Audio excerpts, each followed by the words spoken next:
Well, welcome everybody. Today we're going to be looking at combined, enhanced, and activated data with HubSpot's Data Hub. So we're here with Nick and myself. Caitlin's here in the background. Um, yeah, so let's do a quick intro of myself and Nick.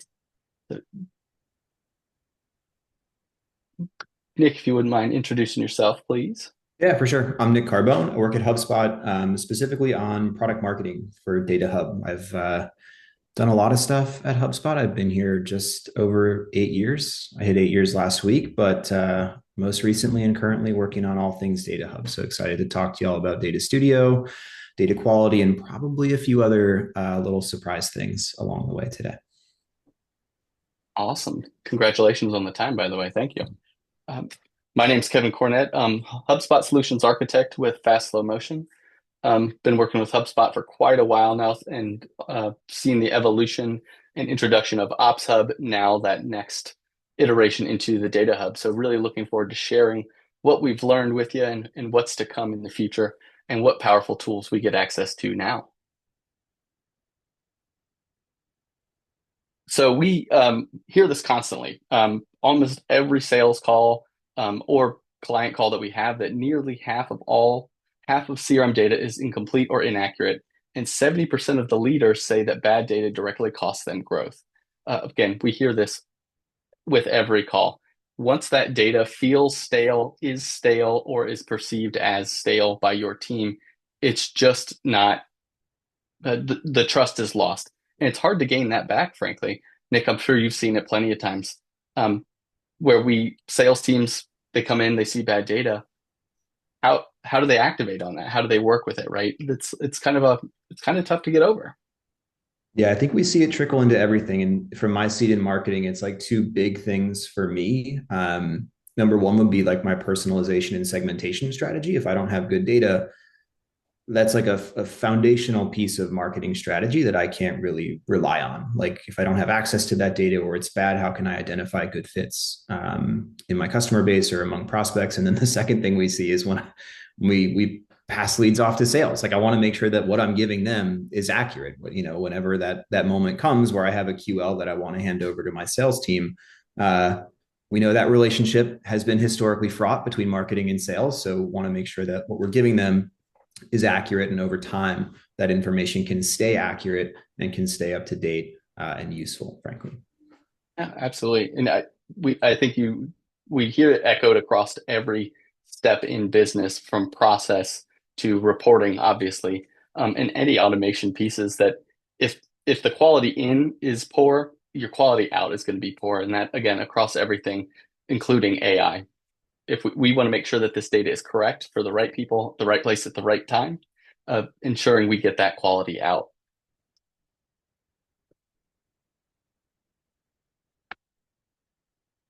So, sound pretty familiar, I'm sure, to everybody. I feel like I'm repeating myself a lot, but it seems like every business kind of starts the same way, right? We kind of get we get our processes in place, and we're tracking our data across spreadsheets, a couple tools that evolves. We grow into it, we outgrow it, and then we do that process again. And typically, we have leaders who are leading us one path or another. And as people churn and move in and out of business, we kind of see the breakdowns happen. Any handoff steps, what do they say? You lose 25% of that context with every handoff. Well, imagine when people are coming and going, or processes are evolving in a silo, or partitioned off from other folks. So again, we get here, right? Suddenly we have 20 systems. It's disconnected data. The dashboards aren't reliable. Personalizing is tough, if even possible, and if the data is incorrect, right? It can harm your business more than it can help with those outreach points. And then data maintenance. We're looking at potentially teams of people, data teams, operations teams, to keep this up to date, or try to keep this up to date, which is time and money and investments that don't always have to happen when there are mechanisms to help us kind of full circle this and really attack it from multiple angles and keep it up to date. And I think a big thing I would add there too is like data access as part of data management. That's something we're trying to solve for with Data Hub. We've throughout the course of like the development of the product and our betas, we've consistently heard folks in like contributor roles like marketing and salespeople say like, I have to go to my admin 2 to 3 times a week, or it takes me 17 emails to get access to a report I need, or to get access to, a bit of data from another system I need. And I think that's something that we're also trying to solve for, both like reducing that friction between ops and IT and admin and whoever they're serving. But also just like helping with data access and helping folks that are less technical maybe than your traditional ops IT admin type person get good use out of both Data Hub and whatever other products they're using in HubSpot. Absolutely. So let's take a look at how Data Hub helps do that activation. Yeah. So if I were to kind of describe what we want to do with Data Hub, it's like one word, like, or one sentence really. We want Data Hub to better activate all of your customer data. And we know, as much as it pains me to say as a HubSpotter, as a marketer, we know HubSpot isn't the only bit of software that you're using. So, and we know that there's like customer data all over the place. So that's great. Like we have a ton of data with AI and all kinds of different tools. Now we're generating and able to use more kinds of data than ever. But we need to actually make that data useful and activate it for it to be of value to us. And Data Hub does that in two ways. Number one, we need to bring all that disparate data together. We need to make it unified. And Data Hub has a couple tools that help us do that. So we'll look at the Data Studio here in our demo in a few minutes. We'll talk about integrations with data warehouses, and we'll also touch very briefly on data sync. But we want all that data to be able to get into HubSpot and even to get directly into the tools like segments or workflows or reports where you need that data more easily. After that data has all been brought together, we need to make sure it's useful and continually useful over time. So Data Studio has some features that'll help out there that I'll touch on. But we've also got a whole bundle of data quality tools, as well as some cool automation tools, and even Data Agent that I didn't put on this slide, but we'll touch on in a little bit, that can help enhance your data. It can help enrich it, keep it clean, dedupe it, all kinds of good stuff that help build that trust and make sure, to the point I saw in the chat, that all your processes are running smoothly with good, high quality, accurate data. And just to add on to what you're saying there, Nick, when I was researching and learning Data Hub, it can turn our people working inside of Hub so that they're activating this data, activating on this data, kind of into superhumans when it comes to like their abilities, right? We break down those hurdles and get them what they need quickly so we can better service our customers and our clients to see for those better outcomes that we're seeking as a business. Yep. And not just people. Like I'll mention again, I'm sure no one's going to be surprised when I say AI also benefits from this, but like regardless of where you are kind of on your AI adoption journey, whether you're just kind of exploring a few features or tools here and there, or whether you are all in on AI, these tools are going to help, number one, give your AI all the data it needs to have that full picture. And number two, make sure that that data is accurate and up to date. So just like a human, AI needs good, clean, complete, accurate, up to date data, and Data Hub helps there too. Awesome. Let's take a look at the data warehouse integrations. Yeah, so That this combining data step. feature I won't really demo, mainly because it's an integration and doesn't really look cool when you demo it. But for those that don't know, there's a bunch of what are called data warehouses out there. So things like Snowflake, BigQuery, AWS, Redshift, there's many others, but these are essentially big pools in the cloud where I can push data from all my different platforms, whether it's HubSpot, ERP, another CRM, billing, shipping, whatever it might be. All that data goes into the warehouse.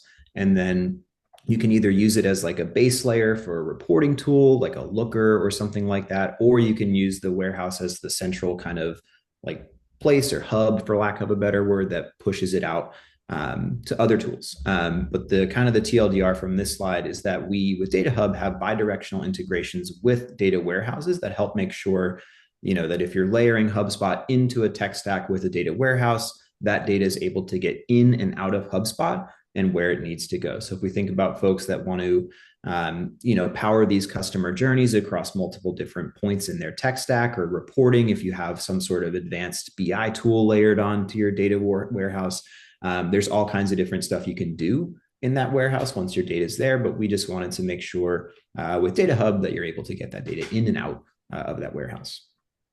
And correct to, I'll answer that question very quickly in the chat. Jackson's question, yes, this is Data Hub Enterprise, has those warehouse integrations.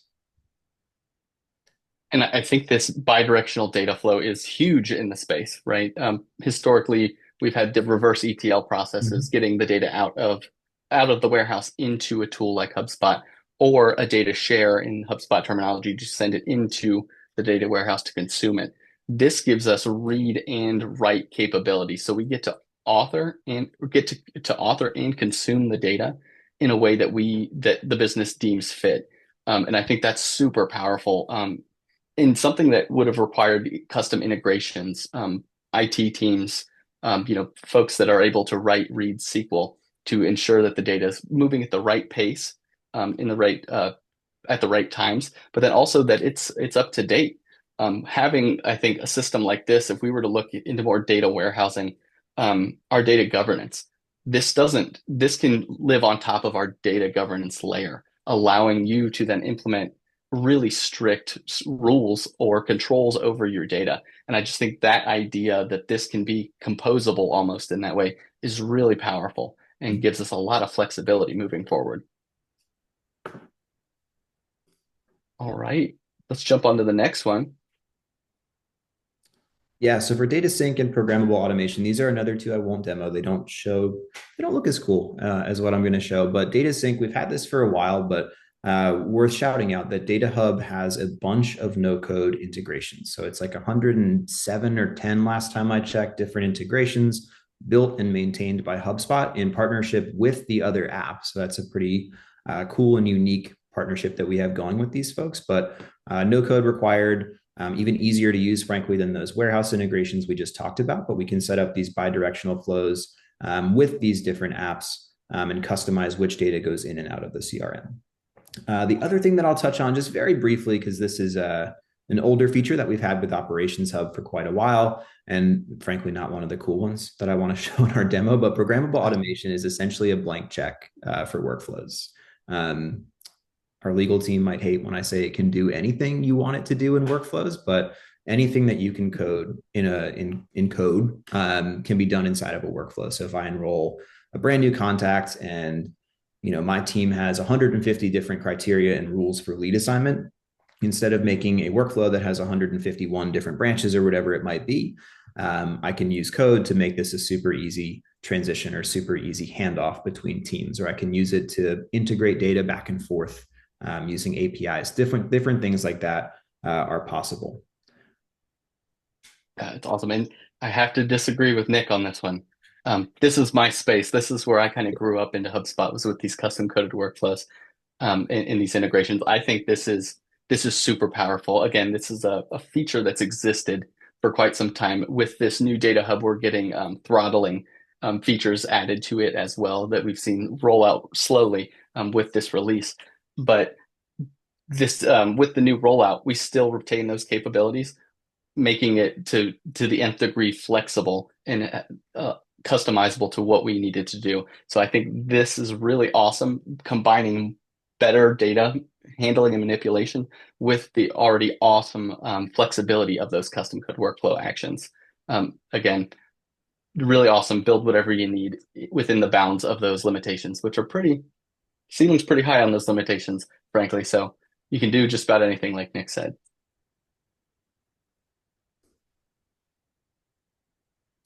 Cool. All right. Do we want to talk about Loop, Kevin, or should we do a demo to better contextualize? Yeah, I think let's jump into the demo here. Yeah, let And me. I'll skip through these really quickly. We'll steal the screen share from you. I like to show folks how these work. I'm okay voicing over slides, but I think Kevin will agree that we like to live demo stuff a little bit more. So the first thing I'm going to show is Data Studio. Second thing I'm going to show you all are data quality tools that I very briefly mentioned a few slides ago. But kind of like the situation and story that I want to set us up with is a webinar. So imagine like we are on today, we are all on a webinar, and I am the marketer, like Caitlin, who has been tasked with running this webinar. And for whatever reason, my webinar attendance data is going to come out in a Google Sheet or a CSV from my webinar platform. Very common for marketers, I've heard and learned and experienced myself, to have data that is siloed in a CSV or Google Sheets or Excel for whatever reason. And up until now, that's been a really painful process for me as a HubSpot user, to have to create custom one-time properties in my CRM, or import, export different stuff to clean it up in Excel, or just import that list of attendees and try to map everything. It's been a whole issue for me to manage that. It's doable, but it's not the easiest thing in the world. That is something that Data Studio can solve for. So inside the Data Studio, which you can find if you have access over here under this little like hamburger or sandwich looking icon, and then Data Studio down here, you land on the homepage. And from this homepage, we've got a lot of like startup information for you. But the number one thing that you can do with Data Studio, like the first thing, is connecting external data sources to this studio. And when you make this connection, just to take a step back real quick, that data does not go into your CRM just yet. So those data sync integrations that I mentioned and other app marketplace integrations, those put data right into CRM, which is awesome for a lot of use cases. But Data Studio, one cool thing that it does is it gives you like this kind of like holding ground for your data. So it can come into here. You can combine it with other data sources, which I'll show in a second. You can prep it. You can clean it up a little bit. You can use AI to enhance it. And then you can decide what to do with it. So a very cool kind of like holdover stopping point for your data, where you can have it in HubSpot, you can use it, manage it, that kind of stuff, and then decide when it's ready for CRM or ready for a segment or a workflow or something like that. And I think that's a really great call out there, Nick, is that this data doesn't have to create records or update records for it to be activated, for it to be viable, to be used in segments, automations, etc. We look at talk about this a lot in the SaaS world for utilization of an app or the webinar stuff. Maybe it doesn't have a place in the CRM, right? We don't want to clutter the CRM with that, but we absolutely must have it to do our marketing, to do our outreach, to do any of our sales efforts. So super powerful tool here to help with data that lends itself to the data cleanliness and CRM cleanliness across the board. Yeah. And like for this example, like if all I wanted to do was send a follow-up thank you email to my registrants, or maybe I was at a trade show and just wanted to send a similar email, instead of creating a did they attend webinar on November 19th, yes or no property, the flow I'm about to show you doesn't create any properties or any CRM records or data, but it accomplishes the exact same thing in a really cool way. So inside Data Studio, we have, I believe it's like 120 something different apps that you can connect through here, again, directly to the studio. So you'll see some overlap with Data Sync. You'll also see some things unique to Data Studio, like Google Sheets, Microsoft Excel. What's the other one? Mixpanel, I believe, is unique to Studio. There's lots of different things in here, lots of different apps that support tons of different use cases. But when I go to connect this, I've already done it, but it takes like 2 clicks, just like you'd authenticate any app to use anything. At worst, you will have to enter a password, but there's no code required. There's no setup, nothing like that. You just connect it. And then in my case, since I've already connected my Google account, if I look for my own name, because we've all been in this portal, you'll see that the external data sources, plural, that I have connected are all in here. And you can tell that I demo this tool a lot because there's lots in here. But say like this was my sheet, right? Like, hey, I wanted to connect this customer data from Google Sheets. I can actually view this data inside of Data Studio. So this is pretty cool. This is a preview of what I've got going on, all this dummy data. But all these data sources live, and in this case, are synced with Data Studio. So if someone were to make an edit to, in this case, the Google Sheet, that edit is reflected and respected inside of the linked data source here in Data Studio. So that's cool. You're like, Nick, that's awesome. I can connect external data sources. Neat. What do I do with that? Well, what you do with that is you create what are called data sets. So in my example, I've just finished my webinar. I want to match it up with some customer data that I already had in my CRM. So I've already gone ahead and created one just to save us some time on the webinar. But what I was able to do, first thing I'll call your attention to is at the top, you're going to see a HubSpot logo and you're going to see a Google Sheets logo. And I was able to match up my attendee data with my CRM data just by telling the studio to look for matching email addresses. I said, hey, everyone gave me their email to sign up. Please look for a matching email in HubSpot and then connect those 2 data sources in my Data Studio. And I chose email because it was easy to make an example of. But you can choose anything. If you had a unique customer ID or an address or phone number, whatever it might be, that would help you match up different data sources.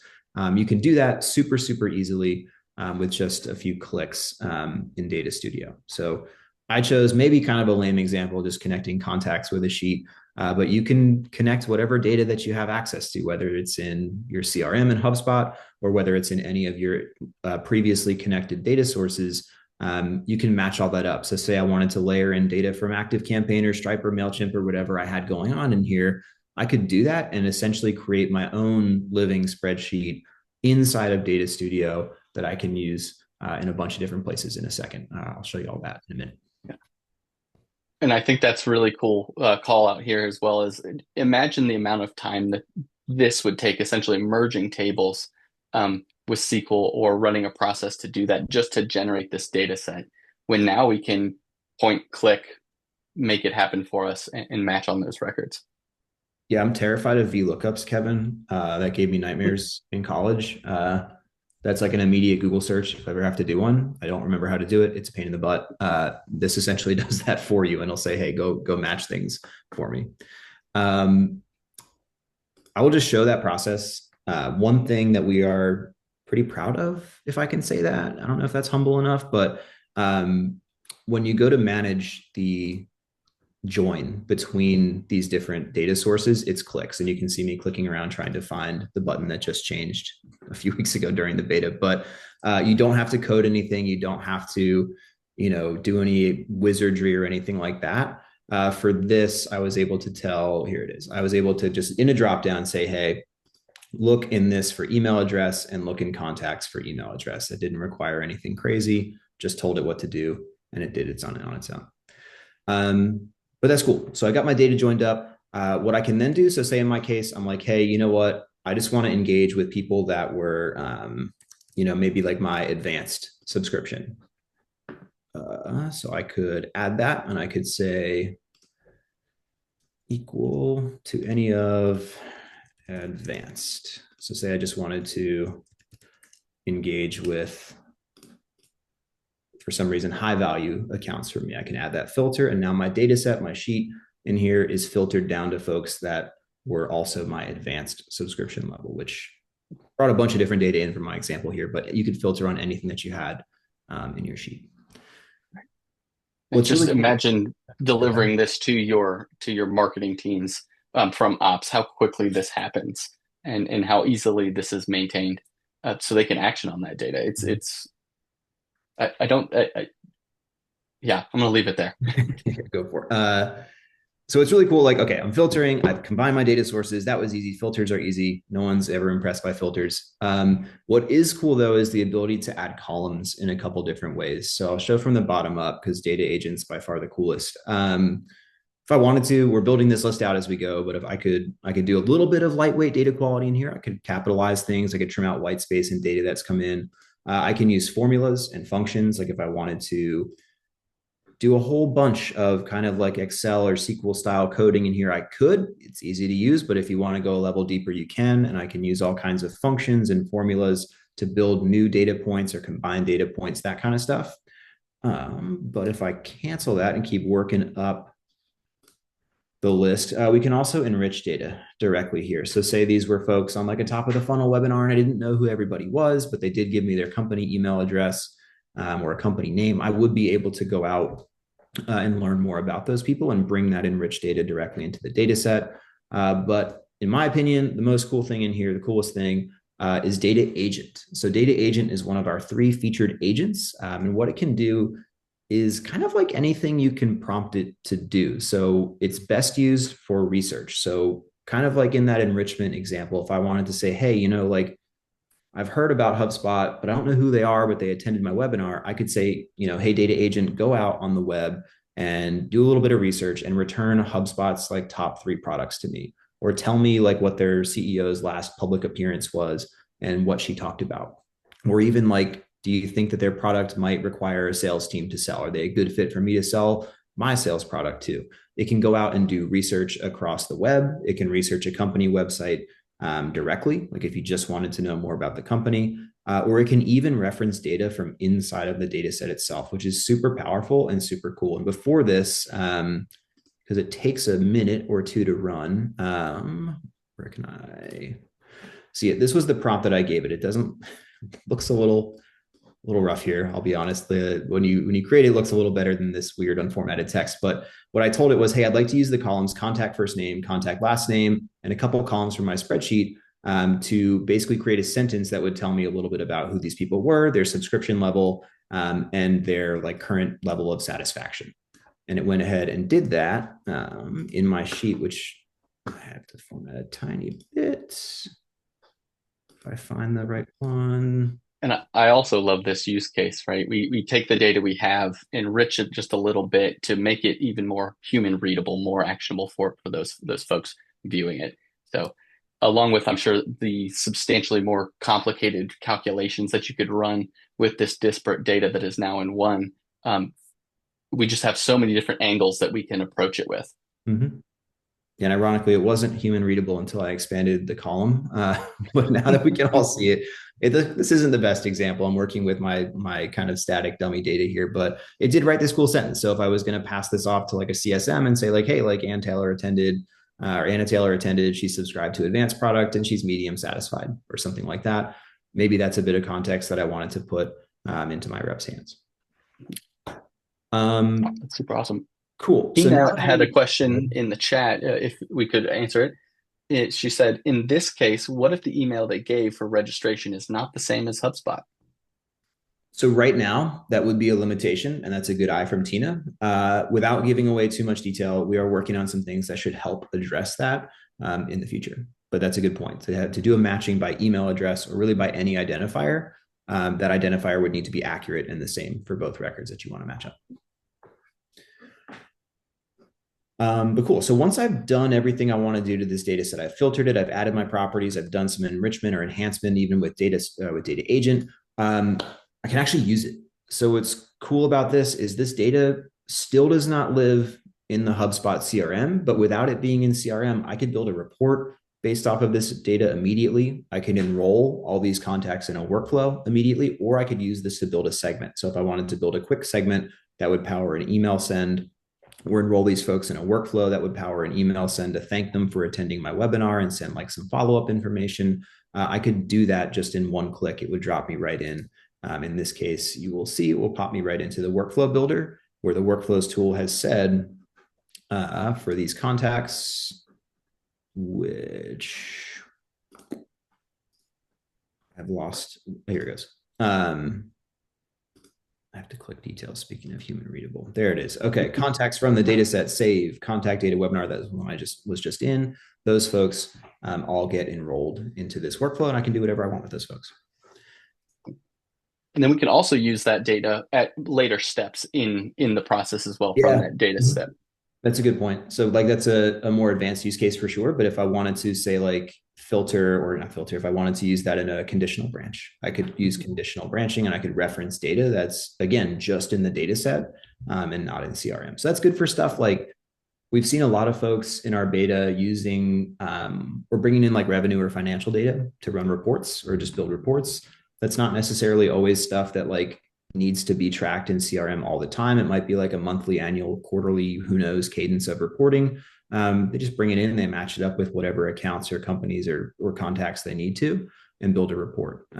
So just like, again, like a good way to bring data in to keep everything connected, to keep everything running the way it needs to be without having to put everything in CRM.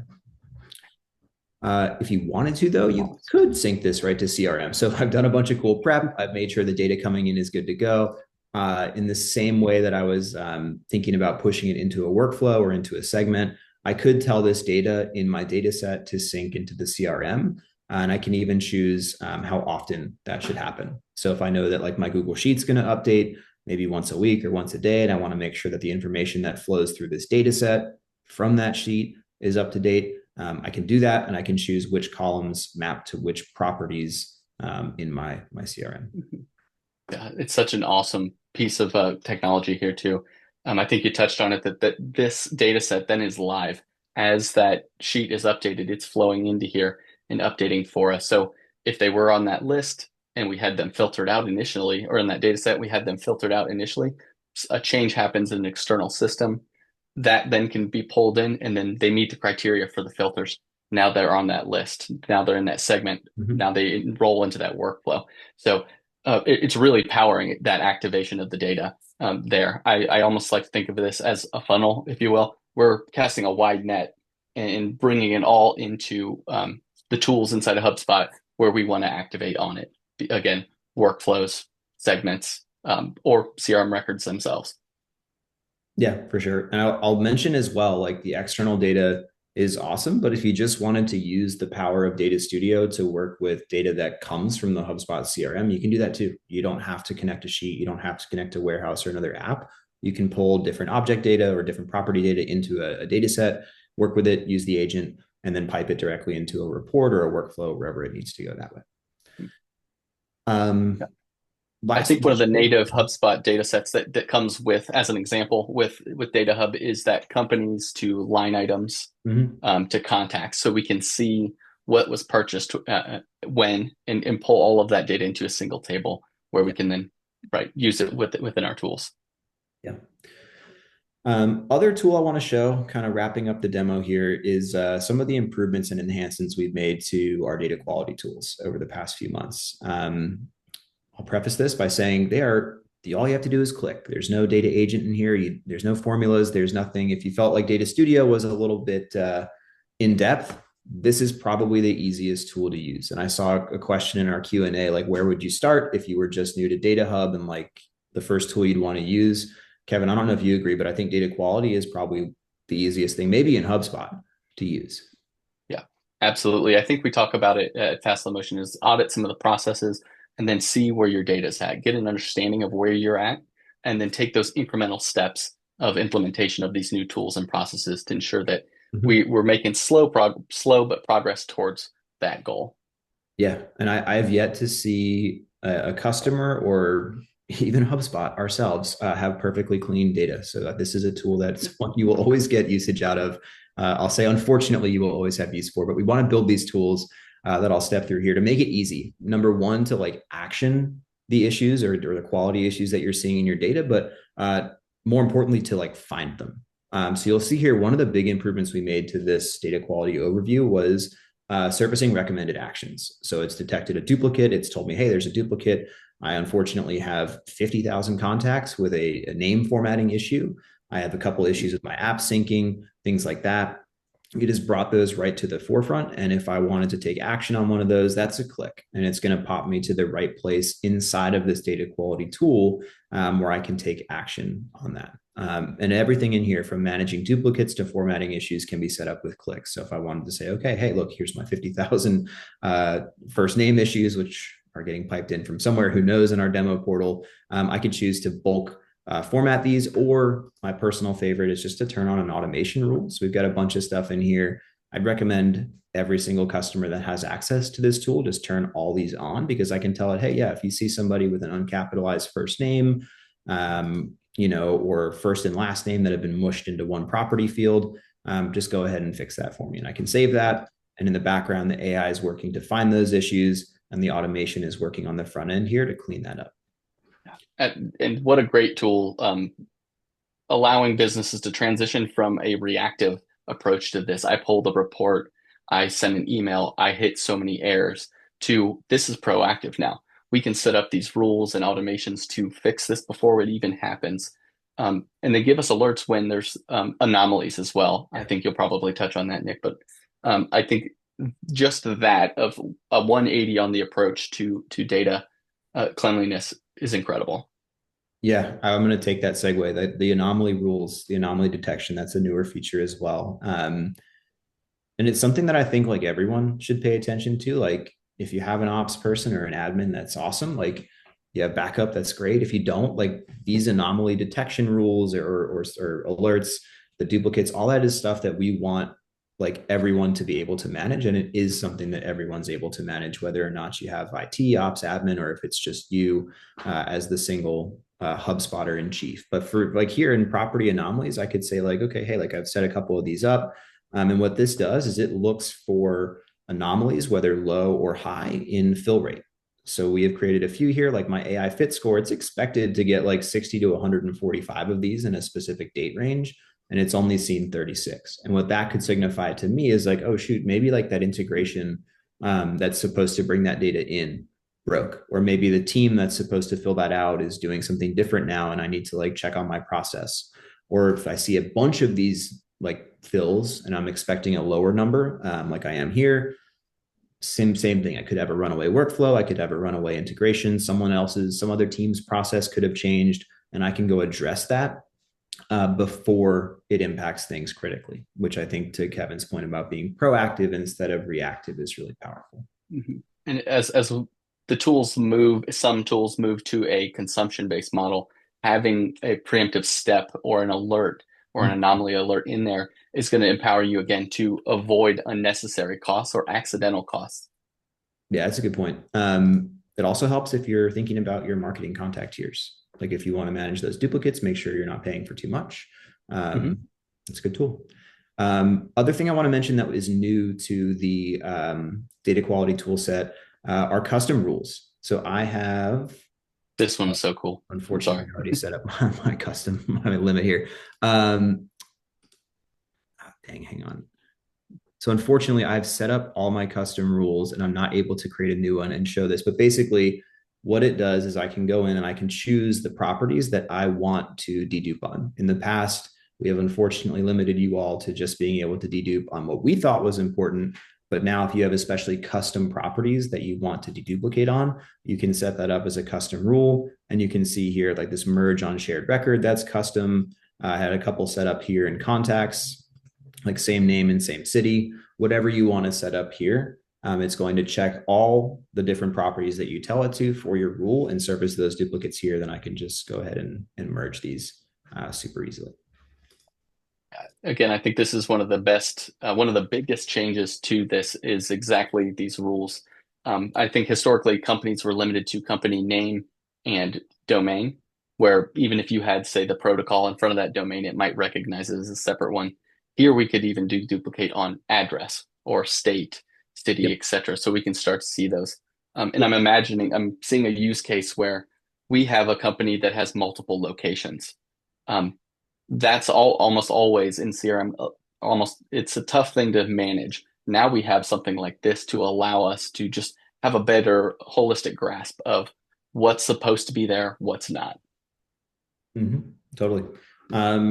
My personal favorite though is auto merge because people have been asking for it since we released these tools like 4 years ago, and I'm very excited that we're 3 years ago. Maybe I'm very excited that we're finally able to say yes. You can automatically merge duplicate contacts and companies. I'm not going to turn it on because it would wreck all my dirty dummy data that I want to have for future demos. But if I were to turn this switch on, it would be able to say, hey, go ahead and automatically merge duplicate contacts based on these criteria. And then I can actually choose the merge behavior. So whether it's the oldest engagement or the oldest contact or the newest contact, newest engagement, whatever it is, I can tell it to do that and it will merge those contacts or companies automatically.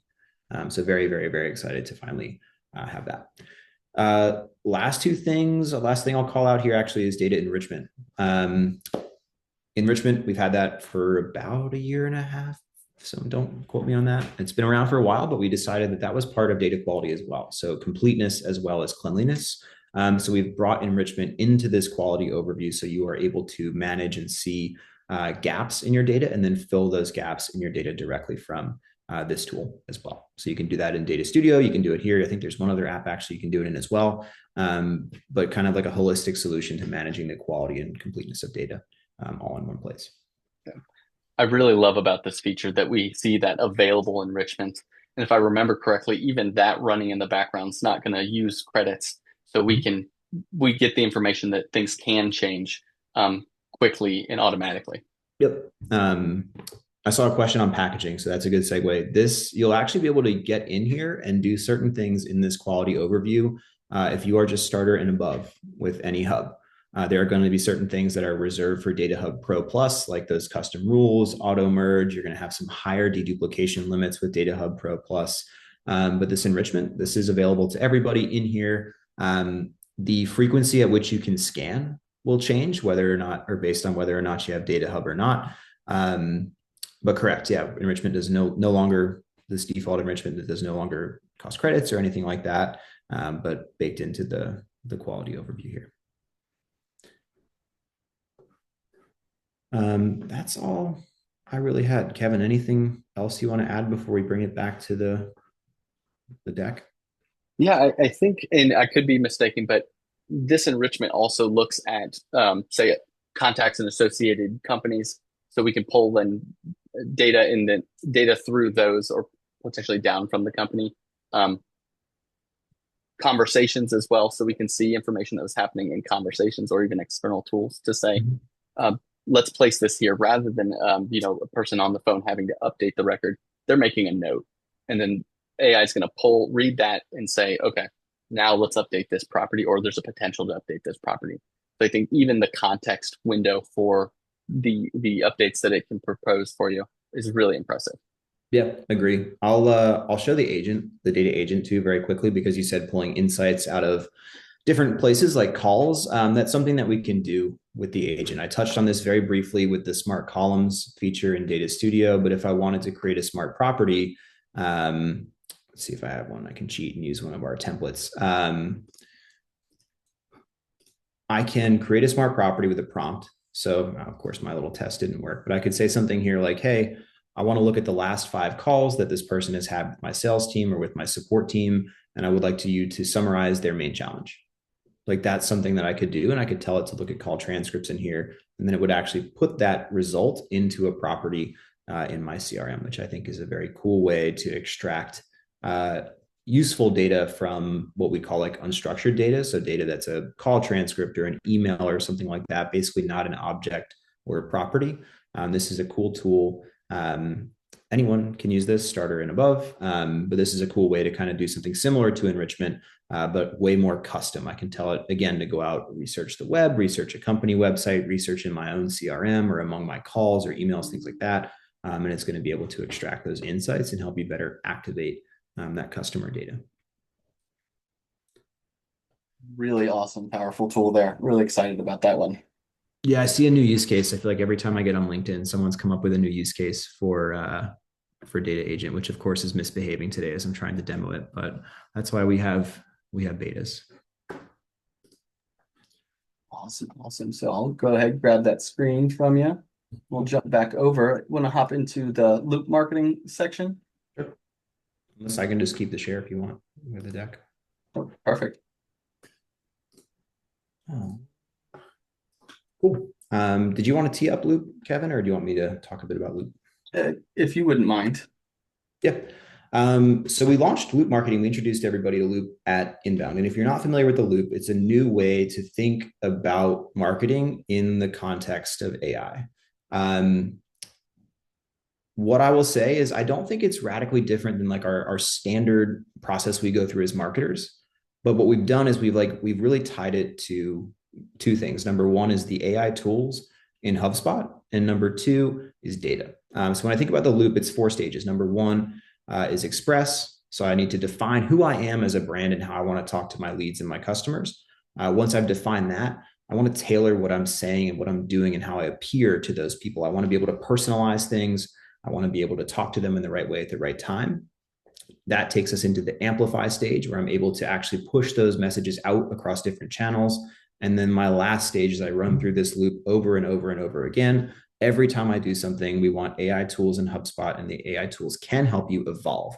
So report a little bit smarter, figure out what's working, figure out what's not working so well, so you can iterate and run right back through the loop the next time. So I think things that a lot of marketers were already doing, like defining their brand, like segmenting and personalizing, they want to push messages out and then they want to report. But this is sort of that process reimagined for a world where AI is the norm.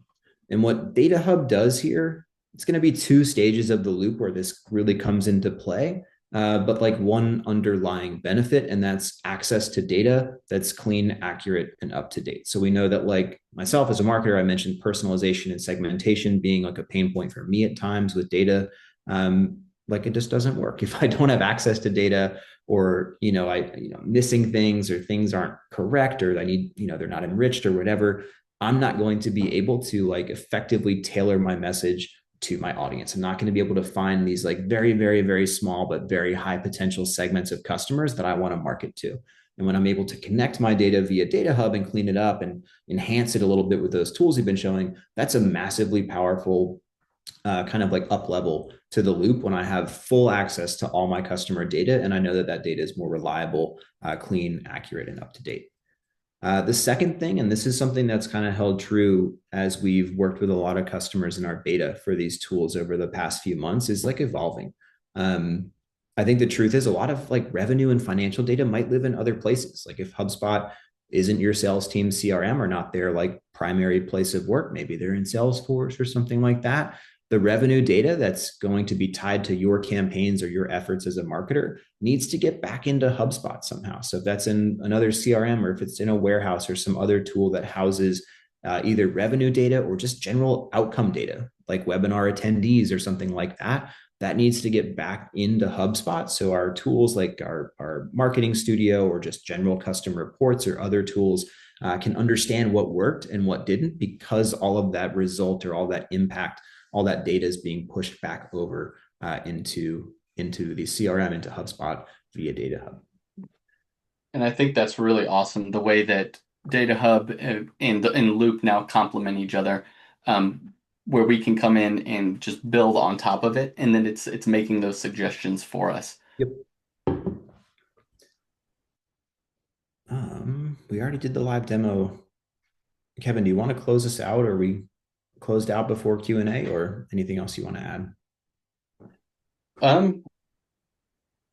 So I think the biggest takeaway from this is that it's that activation piece there at the end, right? This is the outcome that we're looking for. We're looking to better enable our teams, to either be smaller teams or just more productive teams to get to the right people at the right time with the right message. These tools really bolster our abilities and empower us again with that power of AI, and then that connectivity. It's just incredible how quickly we can make this happen now, while maintaining, again, going all the way back to the beginning, any sort of data governance policies. We can keep all of that intact and build this into our operational systems, into our enterprise level systems again. So we see we're working within our confines, but then doing the absolute most we can with this data. So every decision has to be data driven. This is the next evolution of getting it right and making it as powerful as possible. Awesome. And I think with that, we could probably transition into some Q&A. Yeah, cool. We've got three. If folks want to add more, go for it, but we've got three. Did you want to pick one? I saw Liam jump in earlier and we didn't Oh, get to yeah. answer it. It was, Um, how does data sync differ from the integrations in the app marketplace? that's a good question. They're built by HubSpot, is what I'll say first. So all of our integrations in the marketplace go through a vetting process, but the ones that are built by HubSpot are going to be supported by us, maintained by us. Our support team will be able to help you out if you have questions with those. But the big benefit, I think, is that, or big difference really, is that you can centrally manage all those data sync connections in essentially the same way. So there's consistency, and all that management is done through the same place inside the portal. Yeah, awesome. And then another, just to add a little more context to that, is the way that HubSpot manages those. They're doing a full index of both records on the back end, and then incrementally checking for changes into those and deciding which record has the updates that need to happen. So it's a very smart approach to making those updates. And again, completely abstracted away from the user on the front end, because frankly, we don't need to know what's going on in the background after we set our initial configuration. Yeah, I'm a marketer. I don't need to know any of that. I just want to go in and tell it when to sync two contacts to two different systems. So easy enough for me to do. Absolutely. All right. Well, do we want to just start at the top here for our Q&A? Yeah, what we've kind of touched on this, but where do you see the biggest data challenges today, Kevin? Cleanliness. I think, well, that's probably even the second one. Getting the data together. Having those disparate systems, knowing what data needs to connect where, and being able to bring it together. I think that is the biggest one we see today. it directly affects down all the downstream processes, right? We can't send emails if we don't know who to send them to. We can't outreach. We can't call folks if we don't know who to call, or if our phone numbers are stored in a different platform. Really, if we can't get it into a centralized place to be usable, and scalable, it's not usable. Yeah, I agree. I think like tech stack bloat without a plan to connect all those tools is kind of like a silent killer. Like adding in another app, it's the app itself might be really helpful, but if you don't have a single source of truth, or if the right data, like you said, can't get to the right place at the right time, like what value are you actually getting from that tool in your tech stack? So I think the connectedness is the biggest challenge I'm seeing. Absolutely. And I love that term, the source of truth, and Yeah. that being HubSpot Mm-hmm. to allow us to really leverage the tools. Yeah. Um, are there any tools that Data Hub can replace? I get this question a lot. Um, there are. I don't think it has a one-to-one analog competitor. Like I can't point at one competitor and say, yes, we can replace that. But Data Hub can do a lot of things that replace a lot of different other processes or solutions. What do you think? Yeah, I'd agree with that. It's mostly for me, it feels like mostly processes and not entire jobs, but portions of roles where you're having to pull and analyze and combine data. That's still important, still needs to happen, especially in the data warehouse space. But now we can enable other folks who aren't data experts to do that and then disseminate that information as data sets to other users. Yeah. I'll say like if I had to give you an answer, other ETL or reverse ETL solutions, so like connecting with those warehouses, that's something that I would look at Data Hub intensely for if I was a customer intently for.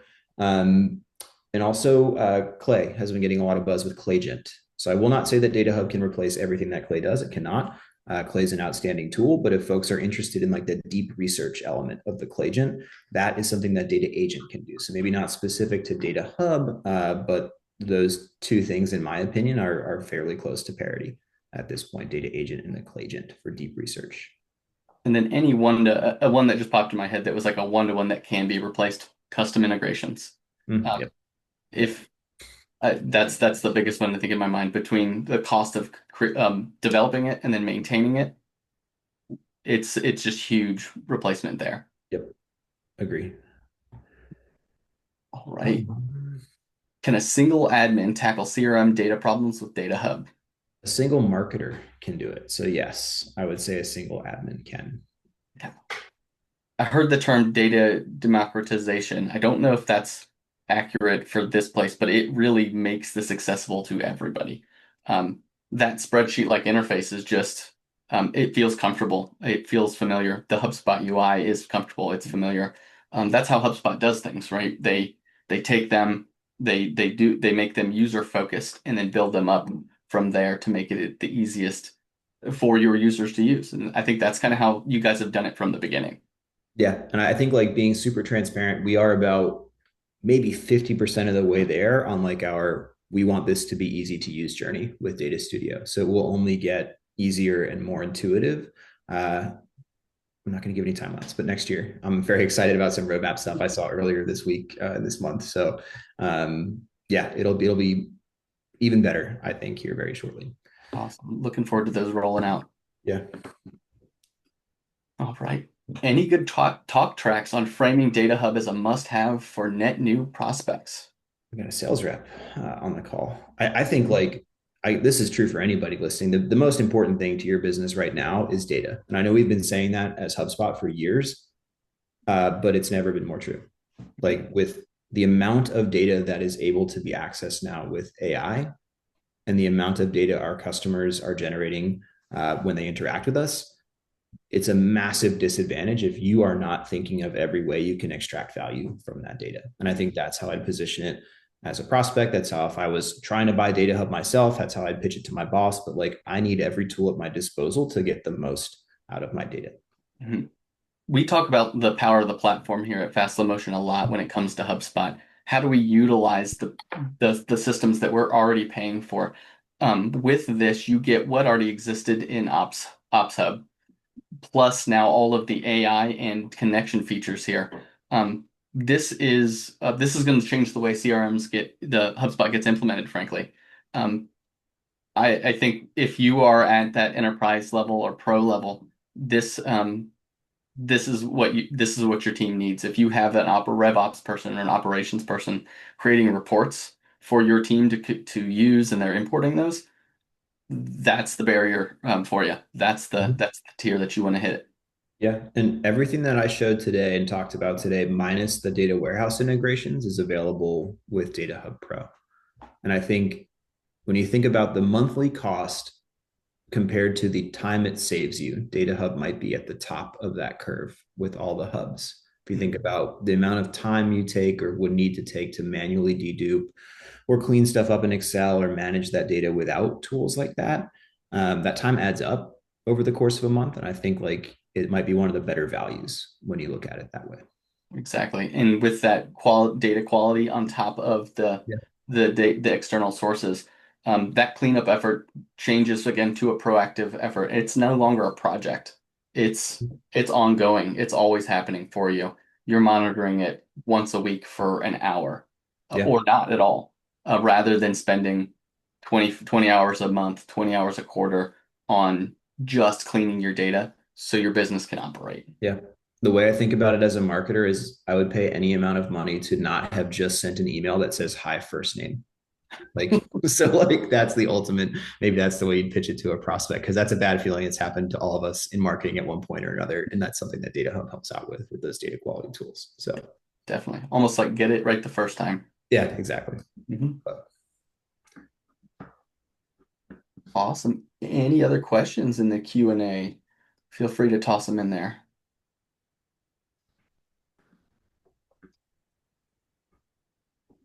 All right. Well, Nick, I think we'll go ahead and wrap this one up for today. It's been a pleasure speaking with you on this topic.